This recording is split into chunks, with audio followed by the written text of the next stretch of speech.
The following podcast contains some mild swearing and descriptions of sexual situations. Viewer discretion is advised. Spoiler alert.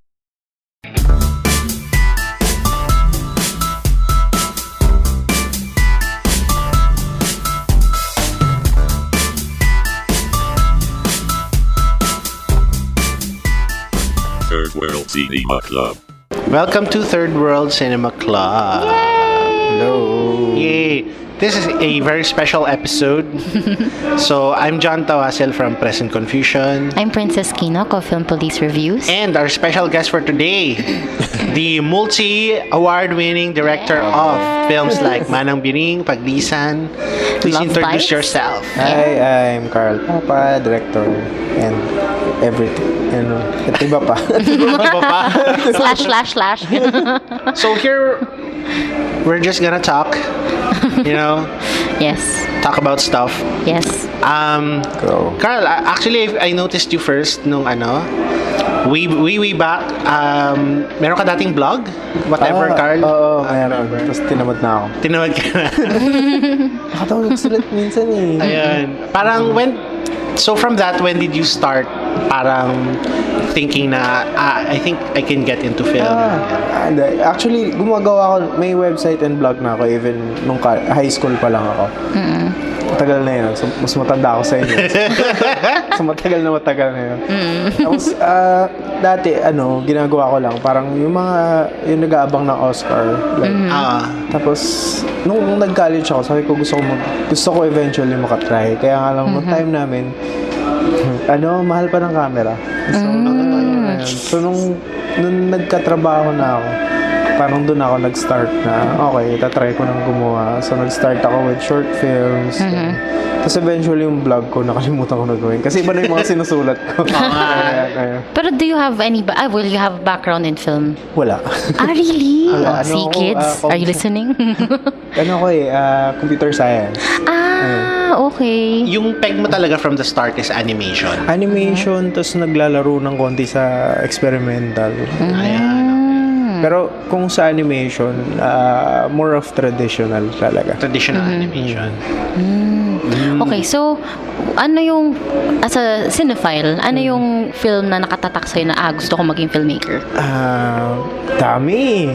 Pero yung pinaka Singing in the Rain siguro. Talaga? Tsaka yung ano ba? Major influences like Triplets of Belleville. Ayun. Oh, mga okay. paborito ko.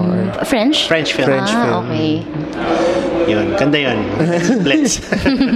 Yung parang lagi mo binabalik-balikan, like pag na-stuck ka in a rut habang gumagawa ng film. Pelikula. Tapos pag mapanood ka, Pride and Prejudice. Totoo? Yun, aling version? Yung kay Keira Knightley. Yun yung medyo close adaptation eh.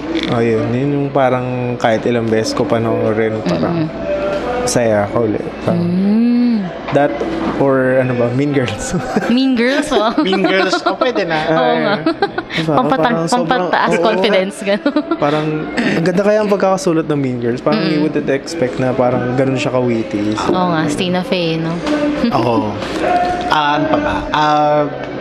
Yung mga films mo, they've dealt usually with loneliness or parang yung mga feature films mo in particular, parang death, pwedeng figuratively or literally. May tragedy na magaganap. Parang sino bang Nanakit sa- Sino nanakit sa'yo? Re-respa ka namin. Oo. Sabi mo sa akin, lagi mo na kami pinapayak eh. Wala naman. Siguro, pag nagsusulat naman ako, usually it's from experience. Hindi ako gumagawa ng yung malayo sa kung ano yung alam ko or malayo sa kung ano yung buhay ko ngayon. Siguro nataon lang na nandun ako sa time na nung sinusulat ko siya, parang may pinagdadaanan talaga ako. Yun nga, parang last podcast namin, tawa kami ng tawa kasi parang yung totoo, Carl. Sinong nanakit? Sino nanakit sa'yo? Nakarating. Sino nanakit sa'yo? Tutulungan ko siya. Sino nanakit sa'yo, Carl? Lagi mo na kami ginaganito. Yung first feature ko talaga was in 2014 before Manang Biring. Yun, medyo na parang Skype conversations lang siya. Ito yung Unforgetting. yung paglimot ng mga laala. Yung cinema siya. Tapos, nung medyo fresh pa nun yung sa mom ko, nagkaroon ng cancer. So, pero yung matagal ko nang sinusulat yung Manang Biring prior to that. Tapos sinabihan ako nun ni Chris Ad Castillo na parang gumawa ka pa habang mainit pa. Strike while the iron is hot. So, gumawa ako. Pinasa ko, tinry ko magpasa sa cinema. First time ko mag-try nun sa cinema. Kaya ako nagawa yung Manang Biring. Paano mo naisip na rotoscope yung gagamitin mo? Nung time na yun, parang kailangan namin ng gusto ko talaga mag-animation. Tapos, nung time na yun yung pinapractice ko. Parang may ginawa kami ng short film na kami lang nakapanood ng mga pinsan ko. So, ayun. Tapos sabi ko, mukhang babagay ito doon sa Manang Biring. So, pinush namin na. Oo, parang yun nga yung sabi ko nung sa Q&A. Parang ang sa akin, bilang pa-critic, parang sa pagiging critic, ang impact sa akin ng rotoscope was naging personal siya. Kasi nga parang nilapat lang yung animation sa talagang live action. Tapos yung kay Paglisan naman, parang naging, yung impact din sa akin as a viewers, yun nga parang, kaya ganito siya ka-hazy kasi personal. Tapos at the same time, yung colors. Kasi, so, ang galing. Paglisan naman, mas traditional siya than Manang Biring. Pero ayun nga, yung kailangan namin i-push pa yung medium na paano natin i-associate yung animation style with the characters. Kaya, ayun. Ganun siya. Ang cute. Yung Itchagi na nag-animate? Yung pinsan ko yun. Pinsan mo yun? Okay. Okay. Yan. By the way guys, nandito kami sa... We're in a museum. Gallery. So, may parang sorry. parang, ayoko, Mexican tunes, I don't know. Parang may, jazzy Mexican Pwede tayong feel. umindak mamaya. Yes. So, yun yung sa background, guys. So, yung particularly sa Paglisan, yung kulay ng mga characters, hindi sila sumasabay dun sa line art. Kasi, nung parang gusto namin, parang we want to play it like it's a memory. Kaya rin siya square yung aspect ratio. Yes. Kasi usually when you think about memories, parang naisip ko kasi parang home videos, intimate, square, ayun. Siguro kasi ganun ako, yun yung kinalakihan ko. Which is actually, it worked. Kasi nga, lalo yung sa part nung tooth, spoiler alert. Lumaki yung aspect ratio. Lumaki yung aspect ratio. So, yun yung lucidity niya. Parang kailangan namin pakita na yung, maliit yung mundo nila, tapos ito, nung lumaki parang... in fairness, gumana yan. Naiyak kami din. Oo, grabe. Ako din, parang naiyak ako. Natapos namin. Ay, speaking of which, gaano katagal yung process? Una, start with the concept niya. Yung script was written way before pa. Kahit nung Biring Times pa lang. Parang naisulat ko na yung outline of a story ng aging couple, theater couple. Pero I was planning to do it na mockumentary lang. Parang documentary filmmakers na sinusundan yung buhay nung pero nag-evolve siya over time kasi parang nakausap ko yung tita ko, tapos ang dami pang iba. So, parang nag-evolve yung story. You mentioned kasi na parang may nagtanong sa Q&A na parang yung sa Manang Biring may cancer. Ito, Parkinson's. Or parang yung may dementia. Kasi nung nakausap ko yung tita ko nun, so may nanakit na naman. Nakausap ko yung tita ko nun, parang kwentuhan na kami. So, pag-usapan namin yung lola ko.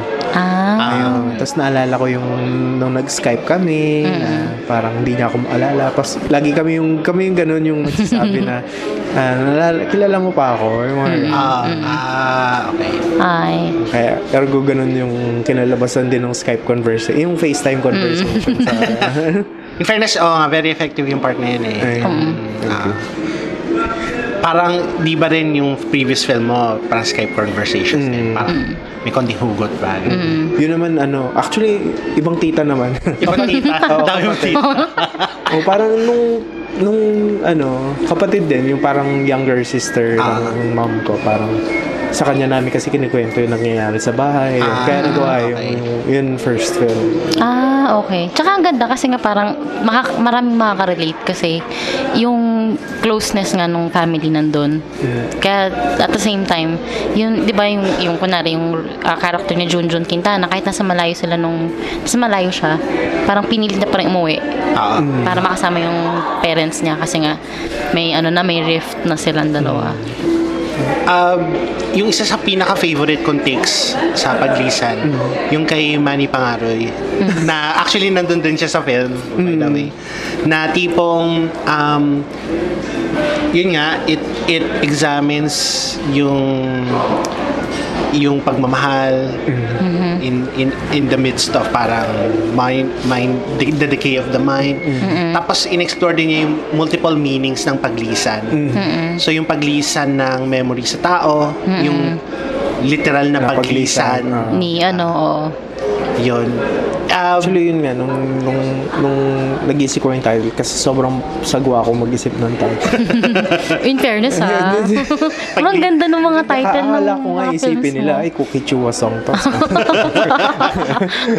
So, tapos this time, yung paglisan, parang, nung una namin siya naisip, yung unang title niya parang nung naggawa kami ng draft was yung address ng bahay nila. Tapos nung binasa namin yung script, sabi ko, hindi naman nakasulat yung hindi naman ever binanggit yung address. Oo. Tapos nung pinalitan namin, tapos ginawa kong yung kung ano yung title ngayon sa Letterboxd, yung The Parting. The Parting. Kaya ang weird kasi para siyang ang umutot. So, The Parting wala. May PNF na syndrome. so the living, ang pag-alis, yung paglisan. Well, utot naman yung Umalis din. Lumalabas Umalis din naman Nawawala. Baka may PNF lang siya nun. May the farting. mga memories na nawawala, parang utot na. Medyo na, hindi mo na naamoy. Ang sagwa. Pero minsan parang tumatambay sa ilong. So, sino nakaisip ng paglisan? Kami lang din, yung co-writer ko si Aika. Parang, sige, parang isip tayo ng related sa parting. Paglisan yun na buo namin. Kaya lang yan nga, parang iniisip namin baka mamaya it's too melodramatic yung title. Sabi na, palitan na lang natin over time, pero parang okay Nag-stick na na lang. parang bagay na dito. In terms of casting, what led you to cast Ian, Yola, and Junjun? Ayun, yung namin to yung sa Q&A, parang nung nalaman namin na natanggap kami, naghanap kami kaagad ng pwedeng actors. Tapos di search kami sa YouTube ng mga iba't ibang videos of actors, actresses na mag-swak. Ang isa, si Khalil kasi, si Khalil muna yun. I wanted to work with him since napanood ko sa Too Cool to Be Forgotten. So, galing na galing ako sa Tapos si Yula, hindi ko alam na naalala ko siya na napanood ko siya sa Shasha Saturna. Pero tapos nung tiningnan namin siya sa YouTube, meron siyang video nung Little Mermaid. Kumakanta siya sa Palawa. Ang cute! So, parang ito bagay. Parang kasi Ian nun, parang actually dun yung mas mahirap yung kay Ian kasi naghahanap kami ng, actually dapat gusto pa namin older. Pero nag-swak kasi kailangan din namin ng actor na marunong kumanta talaga. And then napanood namin yung sa Wish Bus na Wish sa FM. YouTube. Yung Kumanta siya sa Ian. Sabi ko, hanapin natin sila. Fairness, tinanggap naman. Anong yung reaction nila nung tatlo nung in-offer mo yung script? Actually, nung nakuha namin si Ian, nakuha namin si Yula. Kasabay na rin nakuha namin si Junjun. Ayun. Nung nabanggit na, pwede nga si Junjun. Sabi ko, sige, si Junjun na tayo. Tapos nung in-offer sa kanila, actually, nagustuhan nila yung parang kasi si Yula kasi parang she wanted to do a film na animation. Tapos parang nung in-offer sa kanya, it was a chance for her na gumawa ng animation. Tapos si Ian naman parang, alam ko meron iba pang festival film na nag-offer sa kanya ng role. Pero nung naano niya sa Paglisan, parang sinabi niya, gagawin niya yon. Tapos sinabi sa kanya, hindi ka mananalo ng any acting award dyan. Pero na-nominate siya. Oo, na-nominate. Tapos yun, sabi, sabi niya, kilala niyo naman ako, wala man akong pake sa acting. So, yun, tinuloy niya parang nag-push. Ian, please join our podcast. Yes, soon. Kamusta naman what's your reaction to the reactions to the film? Ang expectation lang naman namin, kasi talaga yung tumawid ba, na parang Maitawid lang. Maitawid na yung message namin, yung sincerity of the film, sana napakuha ng audience, kasi yun lang talaga ang habol namin. Tapos nagulat ako na parang they responded positively, naintindihan ng mga tao yung what we were going for doon sa animation. Tapos parang napag-connect nila. Tapos so ayun, overwhelming, nakakagulat na so Masaya nga eh. Oo actually nga. masaya na Parang, no offense, syempre, out of all the film entries nga, sabi ko, angkinin ko na lang. siya na. Sobrang Same. consistent kasi siya. Yes. Then, out of all the entries, siya yung consistent na ito yung vision namin. So, we're gonna stick to this. Yeah. Ganun. Parang Palalawakin pa namin if we can. Ganun. So, yun. Galing, thank you. Favorite ko siya 50 sa yun ha. cinema. Compliment Okay, yun. thank 50 you. pesos. Joke lang. Nanalo table. Ganun yung bribes. Thank you, friend. Thank you. May pangkain na ako. Ganun. Joke lang. Joke lang. Ayun. So, do you have any upcoming projects na Wala. Wala pa. Tinatapos, kakabili ko lang na Red Dead Redemption. So, Ay, bibiling ko yan mamaya. So, ubos oras na naman to.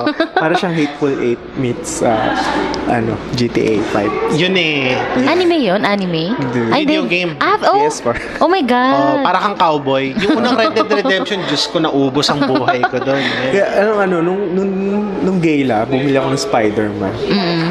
Kasi ang tagal, alam ko matagal na siya, pero noon ko lang siya nalaro. Ayun, so yun yung umubos ng buhay ko ng mga past days. Ayoko nga bumili kasi alam kong mauubos din ang oras ko. Pero paano pala yun di ba yung kasi nung when I was messaging you, parang parehas kayo ni Rain niya, parehas kayong lutang. Nung ini-invite ko, sabi ko, ay hindi sila nagre-reply. Baka Mga naglalaro busy ka pa nun. tong mga to. Ganun. Sobrang busy ata kayo nung festival, ang dami kasi rin nagme-message. Parang minsan, makikita mo, pag gising mo sa umaga, ang dami kagad. Kailan ko ba lahat? Hirap na ako sa buhay ko, gano'n. Tapos nung nag-message ka, parang 3 araw ko yata pag ko nakita. Kasi napatungan na siya, napatungan ng iba't ibang conversation. Hindi, okay lang. Sabi ko, okay lang. Sabi ko nga sa hindi guys, papahinga pa yung mga yun, gano'n. Antayin niyo magre-reply din yung mga yun, gano'n. Parang ganun din, katulad dun sa Biring. Parang after nung gala, parang yun lang yung time na makakatulog kami ng maayos. Anong, if ever, kung bigyan ka ng chance, anong project yung gusto mo pang gawin? Anong klaseng project? Huwag naman sana yung nakakaya, pero okay lang. Pero gusto ko, actually may sinulat na ako before, pero gusto ko siyang buuin na road trip musical siya. Oh, okay. Ayan. Parang based talaga sa top 3 mo, sentimental yung inspiration mo palagi. Actually, Na hindi naman siguro sadya. Oo nga eh.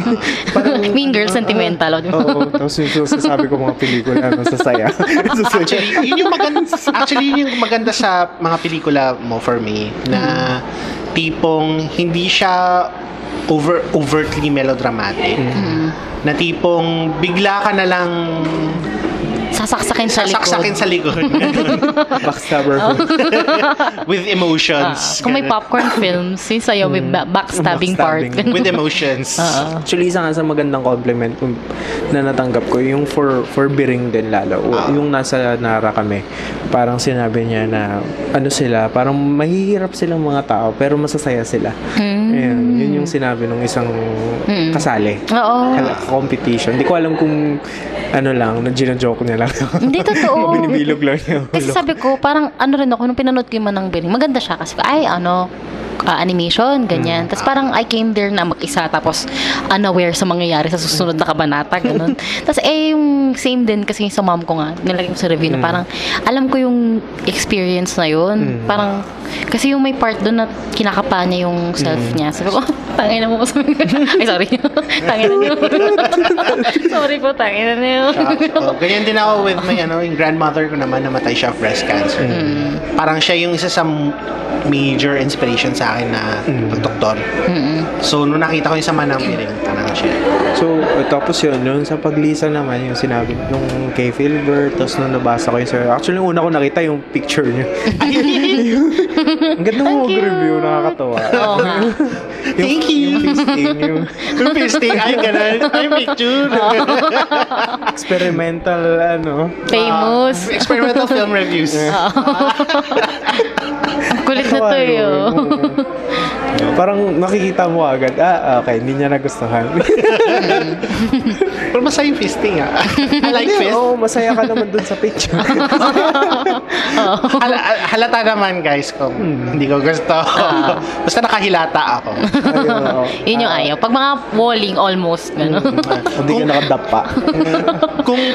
Kung gusto ko man troll, dadapa ako pero nakaganon ako. Naka-thumbs up ako. Para lang magulo yung ano kaya gusto. Ano kaya yung sabihin nun? Experimental din. Nung sa Sinimulaya nga, meron ka pa yung tinapay. Ay, guys, Gardenia. Please sponsor us. Lagi pa kami dito. Supot. ang favorite kong Cinemalaya story, sobrang from the time na nakita ko yung Gardenia sa Cinemalaya, inisip ko talaga sa sarili ko, tangina, sino kumakain ng loaf of bread sa film festival? Walang palaman, ganun. Pero nititry ko siya, kasi nung later, nag-snacky goods na sila, mga snacks. Parang, pwede to.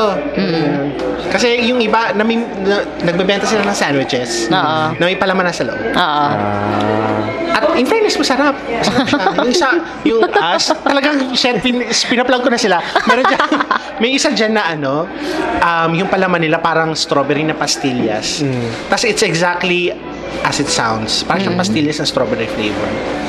Actually, comfort food ko rin yung butter toast ng Gardenia. Actually, di ba? Gardenia, ito na naman, Sponsor magtatawag na naman tayo ng mga sponsors. Last time it was Shakey's, now. Nakita ko nga di ba yun, kakabili ko lang ng Gardenia. Nakita ko sa tabi ko, nakaupo doon sa si Soliman Cruz. Tapos bumili din siya ng Gardenia, tapos pinapakain niya. Ewan ko kung anak niya yun or pamangkin niya. So, ang cute-cute, parang Soliman Cruz eats Gardenia. Ang cute. Please go to our podcast, Soliman Cruz. Lahat tinawag eh. Ganito kami dito eh. Bigla na kami nagtatawag ng mga Parang yung last time, parang sir, please still invite us to your Yun. Sa mga listeners na hindi makagets, meron sa Facebook ko, nagpo-post ako ng picture reviews ng pelikula. Para straight to the point. Kung doon sa sulat ko, mostly seryoso, ganyan, straightforward. Pero pagdating sa Facebook, mas masaya. Mas masaya, gaguhan na to. Friend ako sa Facebook. Correct. John Tawasil. Kilala lang kayo. At John Tawasil on Instagram. Lahat na lang. Pero nakakatawa yung Sinimalaya crowd. Wala lang. Naalala ko nung nagsisinimulaya ako. Kasi pag nakita mo ako ng Sinimalaya, dala ko yung mga DVD ko. Kasi kailangan ko sila mapasign dun sa actor or sa director. Talaga? Oo, kailangan. Tapos, naalala ko dun ko, una ko napanood si Miles sa 100? Ay, hindi. My Fake American My Accent. Fake American Ah, okay. Tapos may picture pa Kamusta kami. pala siya ka-work? Hindi naman siya, sorry po Actually, masaya katrabaho si Miles. talaga? Sobrang Nakakatuwa kasi siya parang lagi siyang sabog na ewan. Sobrang Pero ang galing, masaya. nagagalingan ako sa kanya. Oo. Pero alam mo yung parang, wow, siguro out of this world siyang tao in Tapos real life. nagbibigay siya more than dun sa kung ano yung na-expect. Tapos minsan ko kunwari magmo-multiple takes. Minsan may gagawin siya na parang iba from the other takes. Talaga? Parang may variations yung Miles, please join Please join our podcast. parang Amy Winehouse. Pag napanood sa Amy Winehouse, diba, parang iba yung mga same song pero iba-iba yung performance. Yung niya. Parang True ganun sa akin artist. si Miles. So, out of all your collaborations, sino yung, si What? favorite? Ay, di mo. Wag baka may Lahat sila. Yan, sige. Sino na lang yung mga Di, pero gusto ko, eventually, parang gusto ko sila makatrabaho ulit lahat. That's nice. Especially si Erlinda. Si? Si Linda Villalobos. Oo nga. Sobrang Sobrang nice. Parang ang galing-galing niya, tapos parang Oo, ang professional. Kasi dati parang nagpo-post siya na maaga siya sa set. Maaga siya sa amin. Siya yung pinakamagang sinusundo. Siya rin yung pinaka-late na hinahatin. Kasi taga Laguna pa siya eh. Oo. Ang cute. Tsaka ang galing ng brevity niya, no, ng emotions niya, in fairness. Yes. Sa kahit ang bigay mo lang na role sa kanya, parang bit role. Talagang bigay na bigay. Regardless. Tsaka gusto niya yung ginagawa niya. Oo nga. Came late into the game pero sobrang gusto niya yung ginagawa niya. Erlinda Villalobos, please. Please come to our podcast. We shall visit you in Hatak lang kami Laguna. ng hatak. Parang spread the net wide. So yung kamusta naman yung reception nung sa Love Bites? Love Bites? Actually, hindi ko alam kung ano yung reception kasi nung nanood kami nanood kami nun sa Galleria, wala kaming Q&A. Tapos, puro mga kaibigan at kamag-anak yun nandun. So, lahat positive yun. Natatanggap mo na. Ikaw, how was Love Bites for you? Hindi ko kasi Ayaw niya. Hindi ko nabasa. Grabe! Okay naman siya. Pero ayun, yung nung ginawa namin Love Bites, kasi gusto namin talaga, fun, entertaining, light, far from the usual na... parang wala namang sumakit na wala na nakita sa kanya, no? Good mood si Carlo. Wala naman masyadong sa buhay ko. Good mood siya, good mood. Tapos siguro yung parang next mong film, no? Tapos medyo drama na naman siya. Ay, tangina. Tawagan natin, respakan natin yun. Carla. Sino yan, Carla? Ganun. Pero ayun, happy rin kami na part kami ngayon na animation. Love Bites, kasali rin ka. Yung for this year. So, in competition lang sana naman. Received well naman, I think, for us. Yung for what we were aiming for, I think okay naman yung reception namin. Nice. Tapos sa next niyang film, nakatingin siya sa gilid. Nakatingin sa parang... Except yung guys, ito na. Bakit to? Mga 10 times. Tapos tayo mga oh my God, aiming for fire. Ganun. Actually, yung paglisan, pa yun eh. Parang mga 2-3 years na siyang... na ginagawa? Na sinulat. Parang nung pinitch namin, go for broke talaga. Kung hindi matanggap dito, di hindi. Pero di ba sabi mo nung sa Q&A, 8 kayong writers na nag-collaborate? Dalawa kaming writers. Okay. Tapos, 8 kami nagsulat ng songs. Pero 60 yung animators namin. Ay, ang cute. Ang galing, no? Tapos, how was working with Teresa Barosa pala? Sobrang professional. Pero masaya. Sobrang masaya. Tapos kasama rin namin si Erica, Stella, EJ. Marami kami nagsulat ng songs. Parang ang una namin na isulat was yung Pagod Na. Yung nag-breakdown si Yula. Si Oren. So, parang pito kami. Nakatitig sa monitor. Tapos, paano ba natin ito isusulat? Kasi eventually nagkalat kami ng isusulat. Was the process of paglalapat ng music difficult? Like if you're gonna rate it from 1 to 10? Or parang yung songs ba before the animation? Songs muna Songs bago first, animation. So, mahirap din. Pero, ang galing kasi ni Tere. Parang, nung ginawa niya, nung pinarinig niya sa amin, minsan maiyak na lang kami. Kasi yung one time, parang sinabi niya, parang naggawa ko na yung isang song. Tapos nung tinugtog niya, tapos kinanta niya sa akin, parang... Isa pa yun si Teresa. Yan na natin, invite natin. Parang Ryan musikahan, may piano, ganun. So, parang Miss habang Teresa nag-interview tayo, natutugtog siya. Tapos yun yung yung Dolores, yung lumaki yung aspect ratio, yun yung song na yun. Ang sweet! May plano ba kayong ako din inilabutan? Kasi yun yung parang alam kong pagod ka na, di ba? Oo, sobrang naiiyak ako thinking about it. Kailangan tissue. Sadali, nagkanda ako. Charot lang. Pero yun, sobrang I think for most of us sa club, yun yung pinaka-powerful na song Oo. of all of them.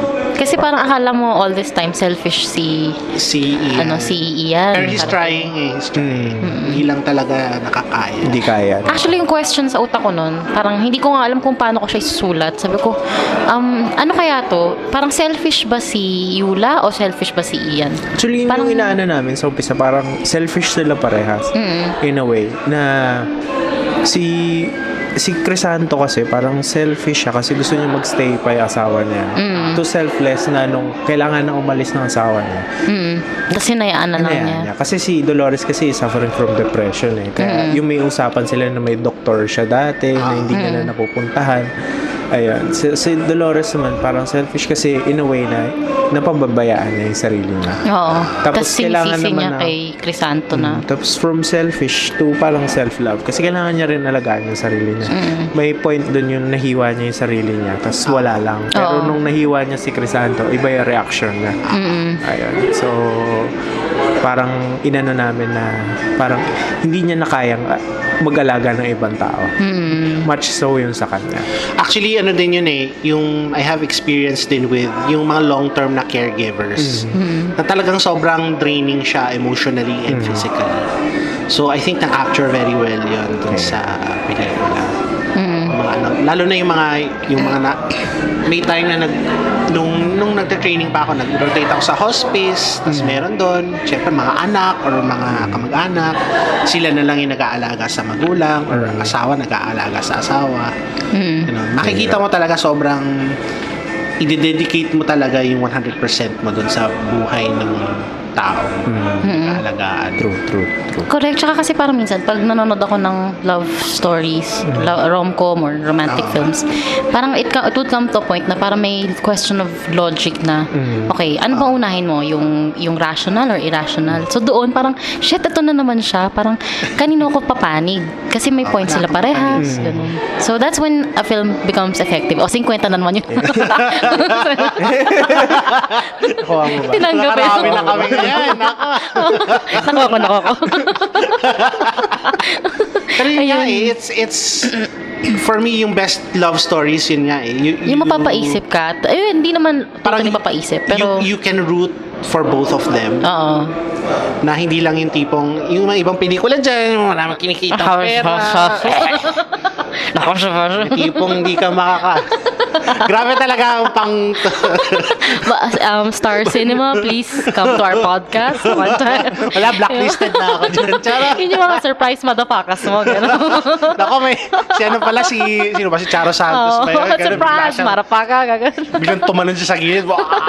Surprise, motherfucker. Charo Santos in the house. Ganun. Joke lang. Kasi, Pero ayun, yung ano pala, yung songs eventually magiging available siya sa Ayun. Spotify. Ah, okay. Next week. Yay! nung Ayan. nag-research ako last week, sabi ko, may paglista na kaya na spot na ay shit, si ano pa rin. Yung si Cookie Chua. Cookie Chua pa rin lumalabas. May Sabi ko, oops. lalabas na. Actually, yeah. Nais na lang. Yay!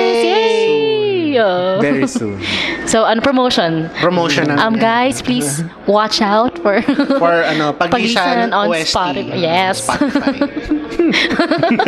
O 50 ulit. Joke lang.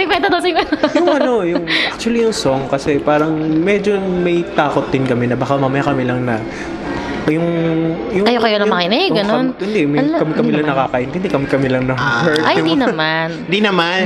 Ayun. Parang feeling ko mas maganda nga yung attraction for Yeah. the film. Kasi, ang ganda niya parang hindi pwedeng palagpasin na ano.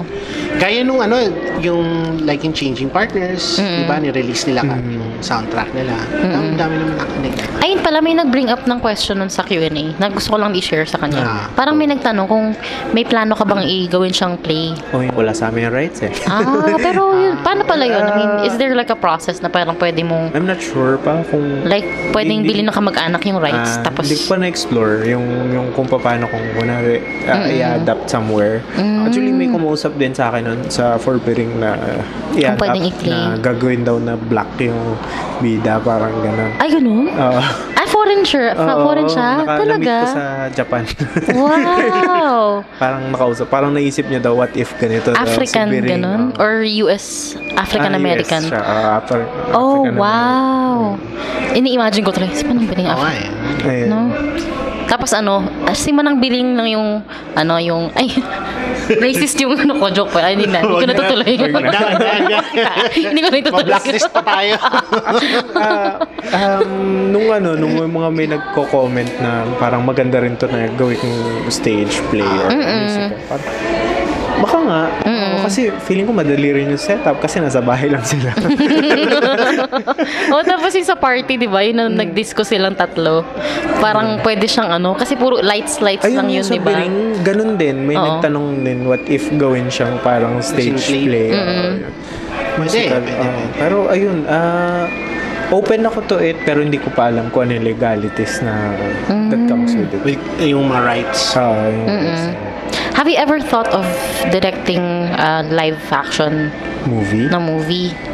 Short or feature length? Ganun. Oo naman, pero Mas hindi pa ngayon. so far, mas inclined ka pa sa animation. Baka yung sunod, hindi ko alam. Tapos wiwink na naman siya. Oo Guys, nga. masakit to. Guys, masakit na naman to. Warningan mo kami para dala kami tissue. Sige, next time comedy. Pero yung comedy niya masakit pa din. Oo, yung sa huli, pag biglang mo, sasaksakin ka ulit sa likod. Black dark comedy siya, no? Lalabas tayo parang, sorry, Carl, patangay na mo. Parang siguro 2/3 ng pelikula, tawa tayo ng tawa. Tapos biglang, ano to, may sumaksak sa akin. Feels na pala yun. Makita mo si Carl sa gilid nga, ganun. Gagano na siya. Sa malayo. Hinahanap pa tayo, guys. Shame on you. Wink, wink. Jokes on you, guys. Surprise, motherfuckers. Ay, naku. So, mababa na naman tayo sa mga Oo, mababa na tayo sa kung saan. Ako. Sorry guys. Sorry. Third World Cinema Club. So, yung isang Tell us more about the masahista, yung minamasahe ni G-rating. Dada G-rating. G-rated na pa. Ayo, kasi nung sa Q&A, may nagtanong sa'yo kung paano ka nakapasa ng G-rating. Oo. Because of the masahista part. I-upgrade pa tayo pag narinig nila to. Magiging R. R-rated. MTRCB, wag na kayo makinig. Wag kayo mahiya. Yung yun actually mahirap siya kasi siguro mga 5 takes, ganun, 4 na takes. Para lang makakuha kami ng variation no, kung gaano katagal. Tapos dapat kasi magmukhang parang ganun yung nangyayari talaga. Pero ang mahirap doon kasi nga, hindi naman sila nag-record ng sabay-sabay eh. Kadalasan kasama nila ako or yung co-writer ko dun sa booth. So, yung time na yun, yung kay Ian, during that scene, ako yung bumubulong sa tenga niya na, okay, ito na yung nangyayari. Ito na yung sasabihin mo. Nag-demo ka ng sound yung siya yun.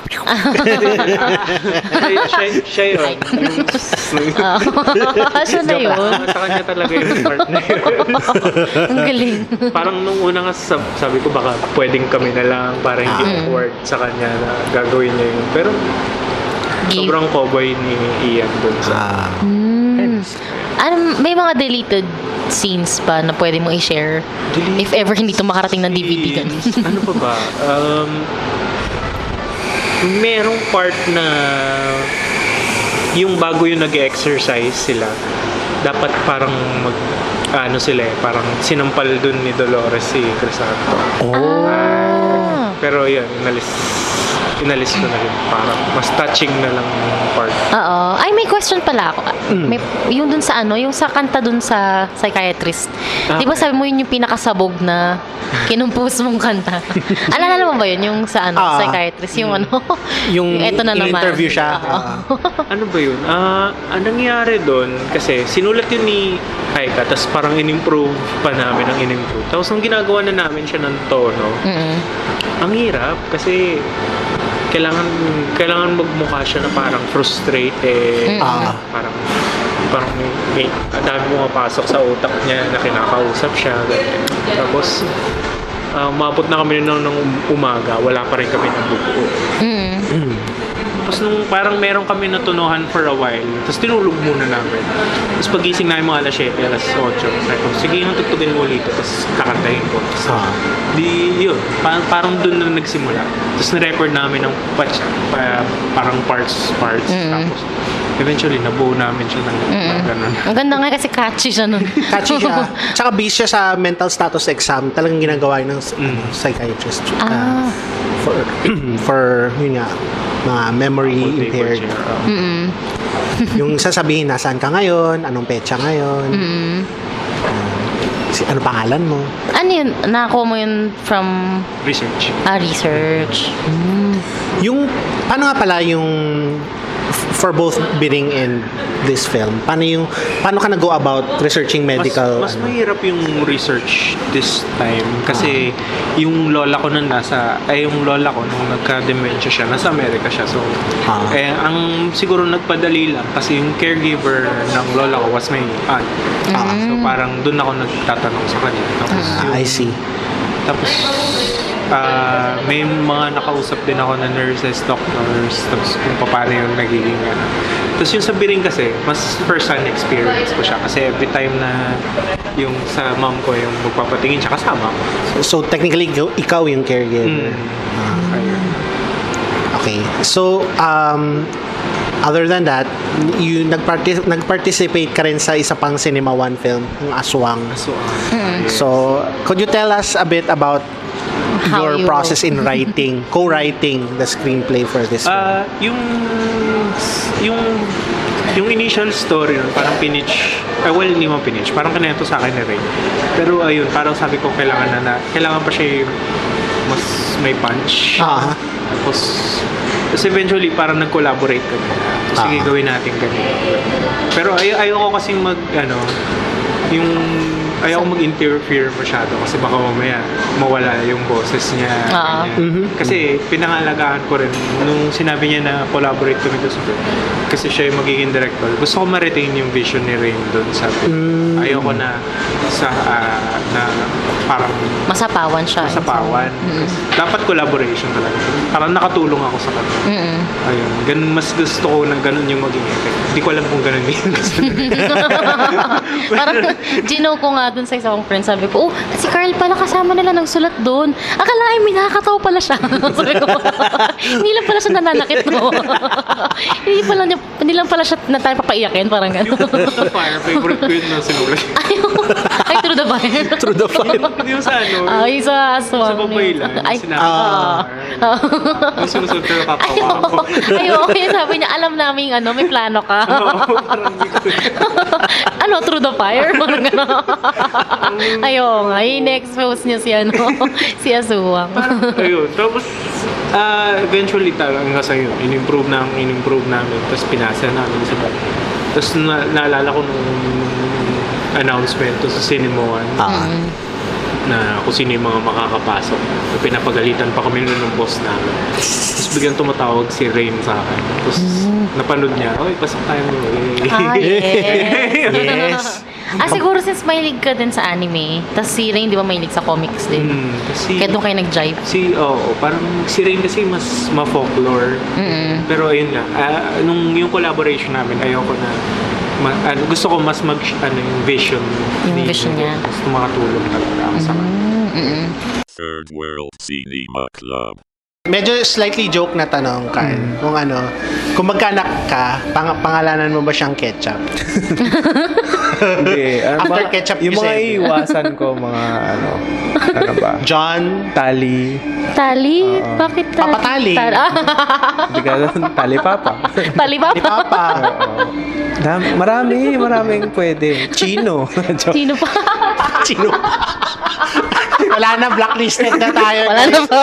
Kala nyo. Thank you for listening. This is our last episode. Thank you for, this is the 10th and final episode of The season finale. We will not be renewed. Even Spotify will listen to our guidelines. Grabe. Ayan. Tradition namin, parang tanong kung, parang what have you watched lately? Ako? Yung Hero Academia. Ayun, Yun. So, kompleto mo ay so far up to date ka dun sa anime. Yes. Ayokong basahin yung manga. manga. Kasi may spoil ako sa Yun nga eh.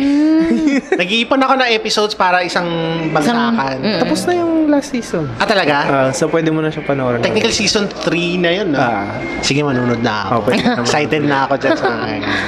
Ikaw, anong huli mo napanood? Lately, ang last kong napanood was yung last two films ng Q Cinema Film Festival ongoing. Yung last two films na napanood ko were Billy and Emma by Samantha Lee. And Kamusta yun? ganda. Ganda siya. I liked it far more than Baka Bukas. Yun. May Q Cinema episode kami soon. Yes. Soon. Kung hindi kami Sa makancel. cinema pa. Ay, ako may napanood ako. Ano bilis. napanood mo? Ay, ako yung last, Climax. And, Climax. Cold War. Si Cold War, parang So, panoorin yung Cold War? Yes. Naku, Ganda ng panoorin mo Cold siya. War. Ano siya, parang dun sa Unreal, may recommendations. Tapos nilagay ko na siya dun as may recommendation kahit hindi ko pa napapanood. So talagang na-pressure ako kahapon na panoorin siya. Pero sobrang maganda. Inaabangan ko kasi gawa nga, bukod kay doon sa director, kasi ang ganda ng Ida eh. Oo, tsaka yung Yes. trailer pa lang, yung sa trailer niya na kumakanta siya, nung lumabas yung scene na yun, ay, pak! Sabi ko, Tapos yung This is tracking for shot me, dun ganun. sa Yung kumakanta or yung... parang may mga sumasayaw. Oh yeah, yung mazurka. Ayun. So, Ayun. ano yun eh, ang galing ng pag-frame niya ng frame, oo, gano'n. oo. Pang piece per piece na yung ratio niya nga is maliit, Medyo boxy, square, pero ang dami niya nalalagay. Yung isa sa favorite shots ko sa Cold War, yung naka-lean sila sa Sa mirror. CR. Sa mirror, oo. Tapos parang sa una, hindi mo alam kung reflection ba yun or ano. Tapos parang ipaprocess ng utak mo paano. Wala, hanggang Ida pa lang. Tatry ko humaba. Meron pa yun hanggang Sa Ida yung favorite ko yung nakadapa sila sa sahig. Yung sa sahig. Oo. yung nakaganon. Oo. Ako yung favorite scene ko dun is nasa CR sila. Tapos black-haired yung girl. Tapos ang sabi niya, sorry, spoiler. Basta sinabi niya lang, parang take me out of here. Tapos sabi nung guy, Patapos kaya nga ako din. nandito eh. Sabi niya. Yes. Oo, yun. And then si Climax. Guys. Si Climax, grabe. Nakakatakot siya. Climax ka. May... Pero mas maganda si Irreversible. For me, yun ang naalala kong parang same nila. Pero, Yun, actually, Irreversible tinding- din ang favorite kong yung iba niyang pelikula, Enter the Void, Love. yun, Love. Carrie Bells lang. oo. Pero itong si Climax, sobrang whirlwind siya na papasayaw ka sa umpisa hanggang sa nasusuka ka na sa dulo. Actually, irreversible din naman. Parang Ganun din. nakakasuka din. Oh, yung Irreversible, nasusuka ka sa una, sa gitna, tapos parang kumakalma na siya by the end. Towards the end, oo. Kasi parang yun yung love parts nila eh. Oo. Yung sa serene moments nilang dalawa. Yes. Tsaka doon yung na-make use ng tama yung fire extinguisher. Tamang purpose ng Tamang paggamit ng fire extinguisher. In fairness, ang ganda ng kung ano man yun, prosthetics ba yun? Or, Oo, yun, grabe. dinurog. Nung galing. talagang durog na durog. pumatay eh. na totoong tao si Gaspar Noé. Parang ganun eh. Tsaka yung watermelon. Di ba may watermelon? Sabi ko talaga parang may days na hindi ako makatingin sa watermelon. Kasi yun yung bit-bit niya, di ba, nung Nung nirape yun siya. nga. Ayun. Okay. Parang irreversible nga rin yata pinakapasok. Ayun lang. So, Yun, any last, hindi naman last words, any final things to say before our podcast is canceled? yes. Thank you for being part of the Ayun. last. Thank you for watching yung paglisan. Yay. And sana pakinggan nyo rin yung soundtrack namin when it comes out soon. We shall, we Then, shall. Ayun. Thank you so much. Yeah. Thank you. Thank you, Carl, for Thank you joining so much us. for your patience. Thank you din sa lugar na to. na na-discover Thank na you lang for 5 the minutes. 50 pesos. Yes, palugit. Naka 100 ako today, yes. Charot lang. Yan. Ayun lang. So, see you guys very soon for yes. another special episode of Third World Cinema Club. Yes, and pag lumabas si Paglisan, guys, please we encourage you to watch it. And listen to the OST on Spotify. Yes, and do share your comments, feedback, suggestions. Violent reaction. Send nyo kami sa violent reactions. To Carl. And Chino. Directly. And Tali. And Tali. Chino and Tali. Yan, twins. Grabe. O, diba? Yun. Third World Cinema Club also is available on iTunes, Yes, iTunes. Spotify, and probably wherever you can get your podcast. Yes. So, again, until next time, see you guys. Thank Bye. you.